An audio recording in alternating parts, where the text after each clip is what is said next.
ನಮಸ್ತೆ ವೀಕ್ಷಕರೇ, ಇವತ್ತಿನ ವಿಡಿಯೋದಲ್ಲಿ ಝೆನ್ಫ್ಲಾಕ್ಸ್ ಸೂಸೈಡ್ ಟ್ಯಾಬ್ಲೆಟ್ ಬಗ್ಗೆ ಇನ್ಫಾರ್ಮೇಷನ್ನ ಶೇರ್ ಮಾಡ್ತಿದ್ದೀನಿ. ಈ ಒಂದು ಟ್ಯಾಬ್ಲೆಟ್ನ ಯೂಸಸ್ ಮತ್ತು ಹೇಗೆ ಯೂಸ್ ಮಾಡಬೇಕು, ಸೈಡ್ ಎಫೆಕ್ಟ್ಸ್ ಮತ್ತು ಪ್ರಿಕಾಷನ್ಸ್ ಈ ಒಂದು ವಿಡಿಯೋದಲ್ಲಿ ಇದಿಷ್ಟು ತಿಳಿಸ್ಕೊಡ್ತಿದ್ದೀನಿ. ಎಲ್ಲನೂ ಸ್ಕಿಪ್ ಮಾಡದೆ ನೋಡಿ. ಝೆನ್ಫ್ಲಾಕ್ಸ್ ಸೂಸೈಡ್ ಟ್ಯಾಬ್ಲೆಟ್ ಇದು ಪ್ರಿಸ್ಕ್ರಿಪ್ಷನ್ ಆ್ಯಂಟಿಬಯೋಟಿಕ್ ಮೆಡಿಸಿನ್ ಆಗಿರುತ್ತೆ. ಇದರಲ್ಲಿ 2 ಮೆಡಿಸಿನ್ಸ್ ಇರುತ್ತೆ, ಓಫ್ಲಾಕ್ಸಿಸಿನ್ ಮತ್ತು ಆರ್ನಿಡಾಜೋಲ್ ಎಂಬ 2 ಮೆಡಿಸಿನ್ಸ್ ಇರುತ್ತೆ.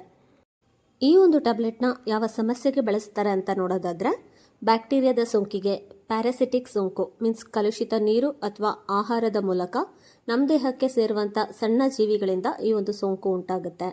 ಡಯೇರಿಯಾಗೆ ಮತ್ತು ಡಿಸೆಂಟ್ರಿಗೆ, ಹೊಟ್ಟೆಯ ಸೋಂಕಿಗೆ, ಮೂತ್ರನಾಳದ ಸೋಂಕಿಗೆ ಮತ್ತು ಅಲ್ಲಿನ ಸೋಂಕಿಗೆ, ಜನನಾಂಗದ ಸೋಂಕಿಗೆ ಡಾಕ್ಟರ್ನ ಅಡ್ವೈಸ್ನಂತೆ ಈ ಒಂದು ಟ್ಯಾಬ್ಲೆಟ್ನ ಬಳಸಲಾಗುತ್ತೆ. ಮತ್ತು ಈ ಟ್ಯಾಬ್ಲೆಟು ವೈರಲ್ ಫೀವರ್ ಅಥವಾ ಸಾಮಾನ್ಯ ಶೀತಕ್ಕೆ ವರ್ಕ್ ಮಾಡಲ್ಲ.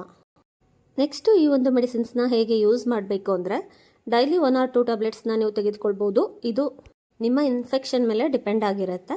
ಬೆಳಿಗ್ಗೆ ಮತ್ತು ರಾತ್ರಿ ಊಟ ಆದ ನಂತರ ತೆಗೆದುಕೊಳ್ಬೇಕಾಗತ್ತೆ. 3 days, 5 days, 7 days ಕೋರ್ಸ್ ಇರುತ್ತೆ. ಈ ಒಂದು ಕೋರ್ಸ್ನ ನೀವು ಕಂಪ್ಲೀಟ್ ಮಾಡಬೇಕಾಗತ್ತೆ. ಅಥವಾ ಡೋಸ್ ಆ್ಯಂಡ್ ಡ್ಯೂರೇಷನ್ನ ನಿಮ್ಮ ಡಾಕ್ಟರ್ ಹೇಗೆ ಅಡ್ವೈಸ್ ಮಾಡಿರ್ತಾರೆ ಹಾಗೆ ಈ ಒಂದು ಮೆಡಿಸಿನ್ನ ನೀವು ತೆಗೆದುಕೊಳ್ಬೇಕು. ಸೈಡ್ ಎಫೆಕ್ಟ್ಸ್ನ ನೋಡೋದಾದರೆ, ವಾಕರಿಕೆ, ವಾಂತಿ, ತಲೆನೋವು, ತಲೆ ಸುತ್ತು ಮತ್ತು ಹೊಟ್ಟೆ ನೋವು, ಬೇದಿ, ನಿದ್ರೆ ಬರುವಂಥದ್ದು ಈ ಥರದ ಸೈಡ್ ಎಫೆಕ್ಟ್ಸ್ ಕಾಣಿಸ್ಕೊಳ್ದೇನೋ ಇರ್ಬೋದು. ಸೈಡ್ ಎಫೆಕ್ಟ್ಸ್ ಏನಾದರೂ ನಿಮಗೆ ಜಾಸ್ತಿ ಇದ್ದರೆ ನೀವು ಡಾಕ್ಟರ್ನ ಕನ್ಸಲ್ಟ್ ಮಾಡಬೇಕಾಗತ್ತೆ. ಪ್ರಿಕಾಷನ್ಸ್ನ ನೋಡೋದಾದರೆ, ನಿಮಗೇನಾದರೂ ಉಸಿರಾಟದ ತೊಂದರೆ, ಅಲರ್ಜಿ, ಕಂಟಿನ್ಯೂಸ್ ವಾಂತಿ ಆಗ್ತಿದ್ರೆ, ತಲೆ ಸುತ್ತಿದ್ರೆ, ಮೂರ್ಛೆ ಹೋಗುವಂಥದ್ದು ಮತ್ತು ಮಸಲ್ ಪೇನ್ ಏನಾದರೂ ಇದ್ದರೆ ನೀವು ಡಾಕ್ಟರ್ನ ಕನ್ಸಲ್ಟ್ ಮಾಡಬೇಕಾಗತ್ತೆ.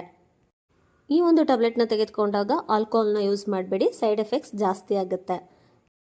ಮತ್ತು ಕಿಡ್ನಿ ಪ್ರಾಬ್ಲಮ್ ಇರೋರು, ಲಿವರ್ ಪ್ರಾಬ್ಲಮ್ ಇರೋರು, ಪ್ರೆಗ್ನೆಂಟ್, ಬ್ರೆಸ್ಟ್ ಫೀಡಿಂಗ್ ವಿಮೆನ್ ಡಾಕ್ಟರ್ನ ಕನ್ಸಲ್ಟ್ ಮಾಡೇ ಈ ಒಂದು ಮೆಡಿಸಿನ್ಸ್ನ ನೀವು ತೆಗೆದುಕೊಳ್ಬೇಕಾಗತ್ತೆ.